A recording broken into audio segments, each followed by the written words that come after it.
Carl Jung, he uncovered something deeply disturbing about how narcissists are made. It's not obvious physical abuse. It's not blatant neglect that anyone can see. It's something far more subtle and devastatingly destructive. Narcissistic parents make their children feel fundamentally defective, that something deep down, at their very core, is wrong. It's not about behaviors that need to change. It's about their essence that needs to be different.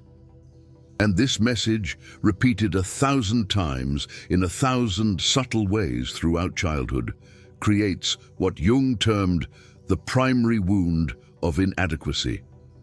The child doesn't learn that they did something wrong. They learn that they are something wrong. And from this deep wound, narcissism is born as a desperate defense. Emily was 7 years old when she learned that she was the problem, not through direct words. Her mother never said, "You're wrong." But every time Emily got excited about something, her mother would sigh with exasperation. Every time Emily shared an achievement, her mother would steer the conversation back to herself. Every time Emily cried, her mother would leave the room without a word. The message was never verbalized, but it was received with crystal clarity. Your joy is inconvenient. Your accomplishments don't matter. Your emotions are a burden. And if that is true, then the problem isn't what Emily does, it's who Emily is. Something within her, something fundamental and unchangeable, is wrong. Jung observed that children cannot question their parents biologically. That would be suicide. So when parents communicate rejection, the child doesn't think, "My parents are wrong." They think, "I am wrong." And this conclusion buries itself so deeply within the psyche that it becomes the foundation upon which their entire future personality will be built. The psychological mechanism that Jung identified is this. When a young child feels constant rejection or disapproval, they face an impossible choice. Either accept that their parents, upon whom their survival depends, are flawed and dangerous, or accept that they themselves are flawed. The first option is intolerable for a 5-year-old, so they choose the second. I am the problem. I am defective. If I could be different, better, less problematic, then I would be loved. Jung called this the internalization of the parental shadow. The child absorbs the parent's inability to love them, not as the parents failing, but as evidence of their own fundamental inadequacy. And this conclusion, formed before language is fully developed, before logical thought exists, becomes a pre-verbal truth that the adult will carry without even knowing it's there. Emily never consciously thought, "I am defective," but at 32 in therapy, when asked, "What do you feel about yourself deep down?" she responded instantly, without thinking, "That something in me is profoundly wrong." And she started to cry, because for the first time, she was hearing aloud a belief that had guided her entire life, in silence. The wound of fundamental inadequacy operates differently from other psychological wounds. It's not, "I did something wrong." It's, "I am something wrong." It's not, "I can improve." It's, "There's nothing that can be done because the defect is my nature." Jung described this as the difference between guilt and existential shame. Guilt says, "You did bad." Existential shame says, "You are bad." Guilt can be repaired through behavioral change. Existential shame cannot be repaired because it's not about behavior. It's about being. And it's from this existential shame that narcissism eventually emerges, because a child cannot live feeling that they are fundamentally defective. The pain is unbearable. So the psyche creates a defense. If I can't be genuinely lovable, then I will be performatively superior. If I can't be accepted as I am, Then I will construct a version of myself that no one can reject. Narcissism is not excessive self-love. It's desperate compensation for a total absence of self-love. It's a mask so elaborate that even the wearer forgets they are wearing it. At 9 years old, Emily began to change. She stopped sharing emotions. She began to compete obsessively in everything. She developed cruel perfectionism towards herself. Her mother finally seemed satisfied. "Look at you. You're becoming so mature." Emily wasn't maturing. She was killing the child who needed love and building a persona who needed nothing.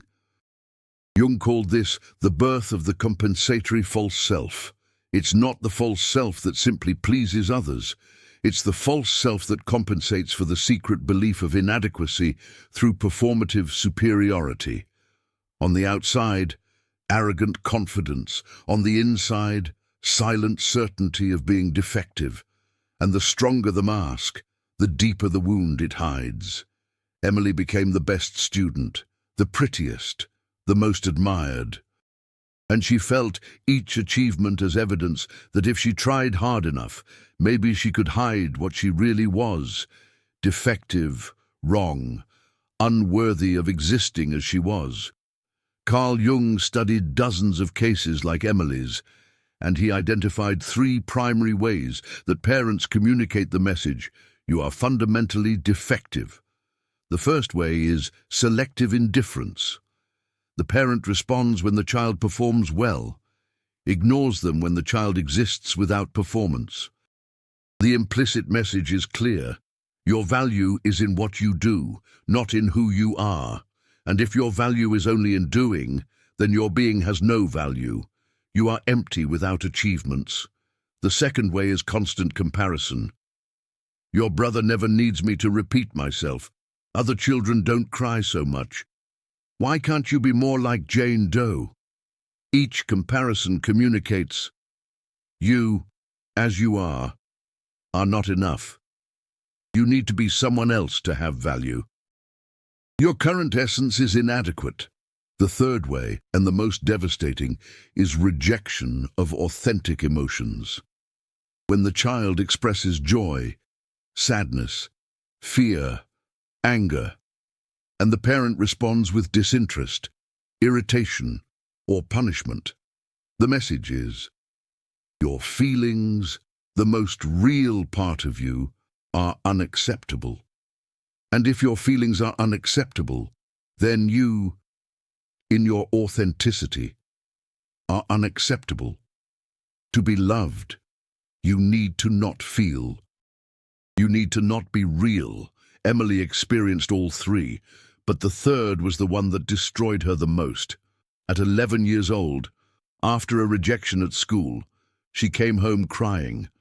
Her mother looked at her and said, "You're being dramatic again." Emily tried to explain. Her mother interrupted her. "You always exaggerate everything. Go to your room until you learn to control yourself." Emily went, and she didn't just go to her room. She went to a place inside herself where emotions didn't exist, because if her emotions made her mother irritated, and her mother was the one who decided if she had value, then emotions were the problem. And if emotions are the essence of who we are, then Emily needed to stop being who she was. Jung observed that when a child rejects their own emotions to maintain parental love, they're not just suppressing feelings. They are committing a psychological murder. They're killing their true self. And in the place of that dead self, something artificial needs to be built, something that never feels, never needs, never fails, something invulnerable, something narcissistic. This process doesn't happen all at once. It's gradual, repeated, like water wearing down stone. Each time the child expresses themselves and receives indifference, rejection, or punishment, the message deepens. You are not okay as you are. Your needs are inconvenient. Your emotions are problematic. Your true self is defective. And each time, the child adapts, shows less, performs more, builds a version of themselves that might be lovable, since the real one isn't. By 13, Emily was perfect, impeccable grades, irreproachable behavior, no visible emotional needs. Her mom would say to her friends, "She's never any trouble." And Emily felt pride and emptiness simultaneously. Pride for finally being acceptable, emptiness because WHO was being accepted, wasn't her. It was a performance so convincing that Emily herself forgot it wasn't real. Jung called this identification with the mask. When the persona ceases to be something you wear and becomes something you believe you are, when you forget there's a real self underneath, or worse, when you reject that real self with the same contempt your parents rejected it. By 15, Emily no longer knew who she was without her achievements. Her identity was the sum of her performances. Best student, prettiest, most popular. And when people asked, "Who are you really?" without all that, she'd draw a blank, because she had killed who she was and built something artificial in its place, something that impressed, but that didn't exist. There's a moment in almost all these cases that Jung considered critical. The moment when the child internalizes the rejection and begins to reject themselves. It's when the child stops looking for external acceptance and starts policing themselves internally. They no longer need a parent to say, "You're wrong." They say it to themselves. They no longer need a parent to ignore their emotions. They ignore them on their own. The narcissistic parent has been internalized and now lives as a relentless internal judge. Jung called this the persecutory parental complex. That critical voice in your head isn't yours. It's the voice of the parent that was absorbed and now operates autonomously. By 16, Emily no longer needed her mother to say, "You're being dramatic." She said it to herself every time she felt something intense, and she would cut off the emotion before it even fully emerged. Her external parent had been internalized as an internal tyrant. And that tyrant made sure she was never authentic, never vulnerable, never real, because real was dangerous. Real had been rejected. Real was the part of her that was fundamentally defective. The primary wound of inadequacy creates a pattern that Jung observed repeatedly. The person develops two versions of themselves, the grandiose self and the defective self. The grandiose self is the mask, confident, superior, invulnerable, without needs. It's the compensation. If I can't be loved as I am, I'll be so impressive that no one can reject me. The defective self is the secret belief, shameful, hidden, but always present. Deep down, I know I'm wrong, that something in me is fundamentally inadequate, and all the grandiosity is just so no one discovers the truth. By 20, Emily was simultaneously arrogant and insecure. She talked about her accomplishments constantly and felt a paralyzing terror that someone would see through the facade, because if they did, they'd discover what she knew, that she was a fraud, that beneath the success and the confidence, there was a child who believed she was fundamentally unworthy of love. Jung said that narcissists don't love themselves too much. They don't love themselves at all, and they build an illusion of grandeur so elaborate to never have to face the emptiness where self-love should be. Jacob was 8 years old when his father started training him to be a tennis champion. Each practice was accompanied by relentless criticism. "You'll never be anything if you keep this up. Other boys are much better than you. You need to be perfect or it's not worth trying." Jacob trained 4 hours a day, not because he loved tennis, but because he believed that if he were perfect, maybe his father would love him. Each mistake on the court was followed by icy silence. Each victory was received with, "You got lucky," But that wasn't your best game. The message was clear. You're never good enough. And Jacob internalized it. If I'm never enough, then something in me is insufficient. Something fundamental. Something that no matter how much I achieve, remains defective. Jung saw this repeatedly. Children who develop obsessive excellence, not out of genuine passion, but as a desperate attempt to compensate for a primary wound of inadequacy. The problem is, it never works. Because no matter how many achievements you accumulate, the wound remains. Because the wound isn't about what you do, it's about what you are. Jacob became one of the best junior tennis players in the country, and he felt empty. Each victory was evidence that if he just tried harder, maybe he would become worthy. But the worthiness he sought couldn't be earned.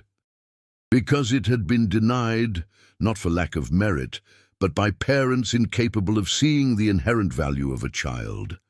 The difference between healthy discipline and creating the primary wound of inadequacy is subtle but crucial.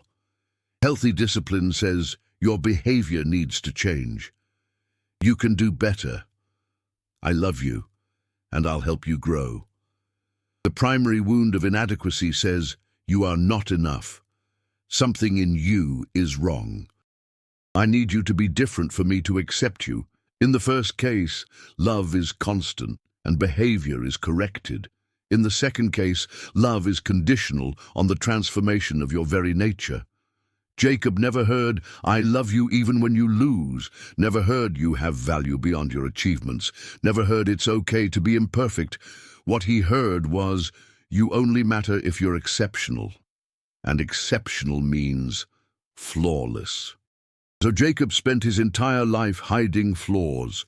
He couldn't admit mistakes. He couldn't ask for help.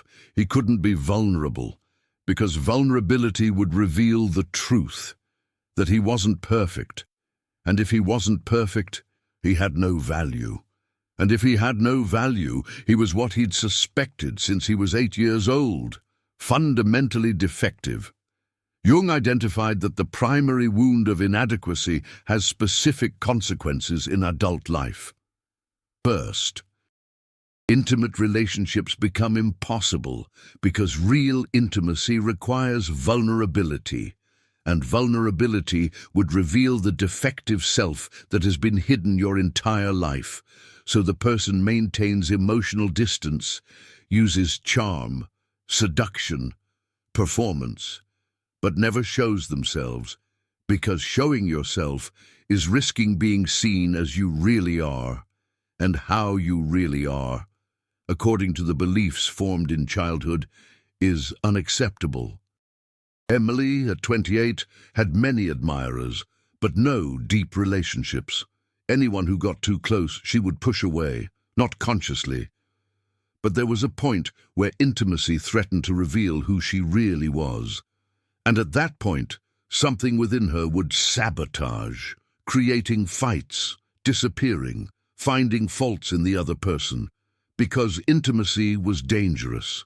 Intimacy risked the rejection she knew was inevitable, once someone truly knew her. A second consequence, a constant need for external validation. If you don't have an internal sense of self-worth, you need others to constantly prove your worth. But external validation never satisfies. Because the wound isn't in the present, it's in the past. It's not about what people think of you today. It's about what your parents communicated when you were 6 years old. Carl Jung described this as the narcissistic hole, an internal void that cannot be filled from the outside. Because what's missing isn't admiration, it's unconditional love received in childhood, and that love, if it wasn't given at the right time, can't be replaced by praise from strangers decades later. But the narcissist doesn't know this, so they keep trying, accumulating achievements, seeking attention, demanding admiration, trying to fill a hole that's in the wrong place, and at the wrong time.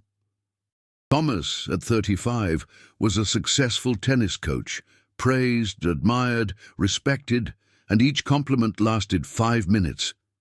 Then the feeling of emptiness would return, because the praise he was seeking wasn't from clients.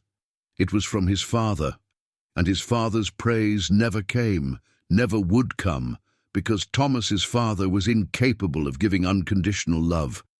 So Thomas spent his life accumulating proof of worth, trophies, recognition, success, trying to fill a hole that cannot be filled from the outside, because it was dug from the inside by the message repeated 1,000 times. You are not enough as you are. A third consequence, disproportionate anger in response to criticism. Because criticism, even constructive criticism, isn't heard as feedback about behavior. It's heard as confirmation of the secret belief. You are flawed. Someone discovered it. The mask failed. Jung observed that narcissists react to criticism with anger or collapse because criticism doesn't touch the persona, it touches the wound. Emily, at 30, received feedback at work. Her report could have used more data, and she heard, "You are not good enough. You are incompetent. You are a fraud." The rational criticism activated the irrational wound, and the response wasn't proportional to the feedback. It was proportional to the pain of 30 years believing she was fundamentally inadequate, so she would explode, or fall apart, or defend herself with disproportionate aggression, because she wasn't defending the report. She was defending the self that spent decades trying to prove it wasn't flawed. The tragedy of the primary wound of inadequacy is that it's self-perpetuating. The child believes they are flawed, builds a mask to hide the flaw. The mask prevents real connection. The lack of real connection confirms, "See, if anyone really knew me, they'd reject me." The prophecy is fulfilled, not because the person is actually flawed, but because the belief of being flawed creates behaviors that prevent anyone from discovering that they're not. Emily never allowed anyone to love her as she really was, because she was sure that if they saw who she really was, they would leave. So she only showed the polished, perfect, impressive version. And when people fell in love with that version, Emily thought, they don't love me, they love the performance. If they knew the truth, they would leave. And she was right. But not for the reason she thought. They wouldn't leave because she was flawed. They would leave because she never let anyone in. The wound that protected her was the same wound that guaranteed she remained alone.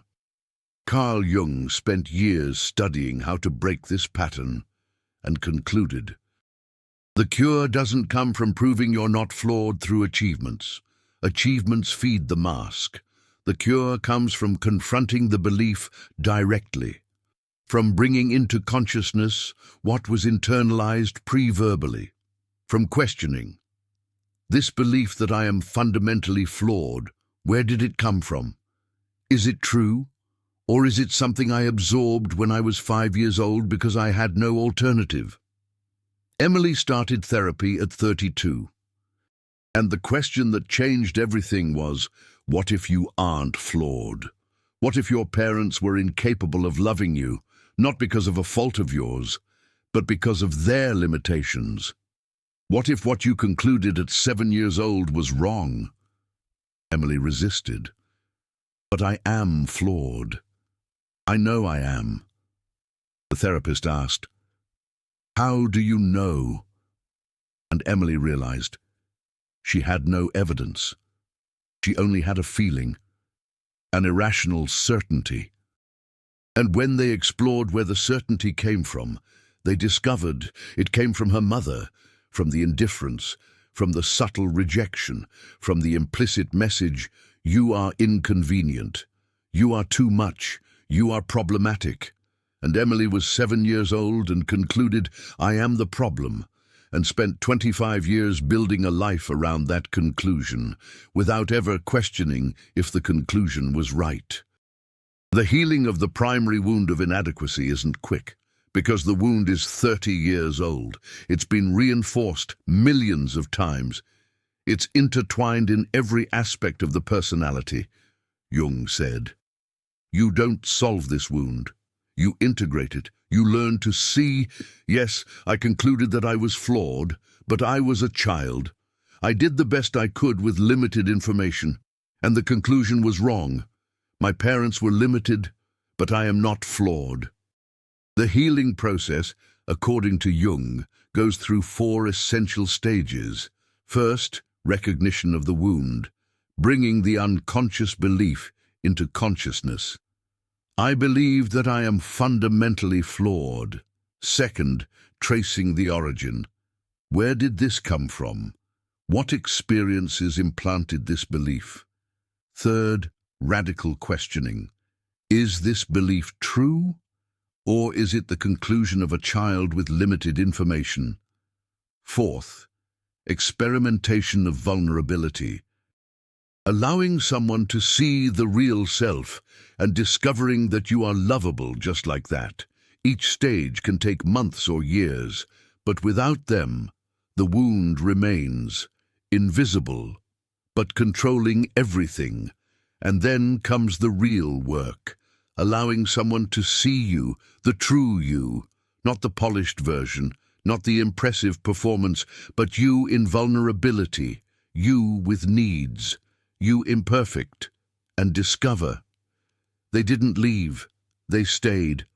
Maybe the belief was wrong. Maybe I am lovable as I am.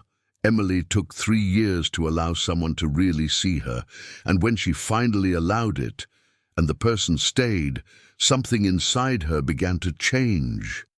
Slowly, but changing. The 30-year-old wound began to heal, not because she proved to be perfect, but because she discovered that imperfect was enough. Thomas took longer, because his wound was tied to performance, and letting go of performance felt like suicide. If I'm not exceptional, who am I? The answer terrified him. But eventually, at 40, after collapsing from burnout, Thomas was forced to stop performing. His body said no, his mind said no, and for the first time in 32 years, Thomas had no choice. He couldn't train, he couldn't compete, he couldn't conquer, and he faced the terror he'd avoided his entire life, existing without performance, being seen without a mask, living without achievements that proved his worth. The first few months were agonizing, because without the performance, the primary wound of inadequacy was exposed, and Thomas felt it with full intensity. I am defective. I have no value. I am nothing without the titles. But he didn't have the energy to rebuild the mask, so he was forced to sit with the wound. And something unexpected happened. He discovered, without the trophies, without the achievements, without the mask of a champion, he still existed, and the people who really mattered didn't go away. His son said, "Dad, I prefer you like this, less stressed, more present." Thomas asked, "Even though I'm not a champion anymore?" His son replied, "You've always been my champion, not because of titles, but because you're my dad." And something in Thomas broke. The 32-year-old wound, the belief that he only had value if he was perfect, the certainty that love was conditional on performance. It broke, and he cried, because he finally understood. The love he'd been searching for his entire life couldn't be conquered. It could only be received. And to receive it, he needed to stop performing. He needed to be real. If you're listening to this and recognize this wound in yourself, please know it's not your fault. You were a small child. You did the best you could with limited resources. But the conclusion you drew at that moment, that you are fundamentally defective, is completely wrong. Your parents were emotionally limited, but you are not defective. You never were. The wound is real, the pain is real, but the belief that sustains that pain is false. It was constructed by a child who had no other choice, but now you do. And all the grandiosity you've built, all the mask, all the performance, isn't who you are. It's what you created to survive, but you don't need to survive anymore. You can start to live, and living means allowing people to see you. And for real, not the impressive version, the real version, with needs, with imperfections, with vulnerability, and discovering that you are lovable just like that. You always have been. You just never let anyone love you because you were sure that if they saw who you really were, they'd leave. But that certainty comes from when you were 6 years old, and it's time to question it. It's time to discover that you were wrong, not about your parents. They were who they were. But about you. You were never the problem. You were always worthy.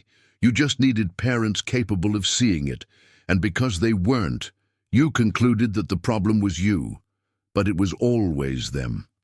And now that you're an adult, you can choose. Continue believing the lie, or start living in the truth. The truth is, you are not defective. You never were. And it's time to stop trying to prove otherwise. Carl Jung understood this deeply. The masks we wear, the shadows we carry, they obscure our true selves. If this video touched something deep within you, leave a super thanks. And in the comments, if you felt this in childhood, just write, "I felt it." You are not alone in this wound, and sharing is the first step toward healing.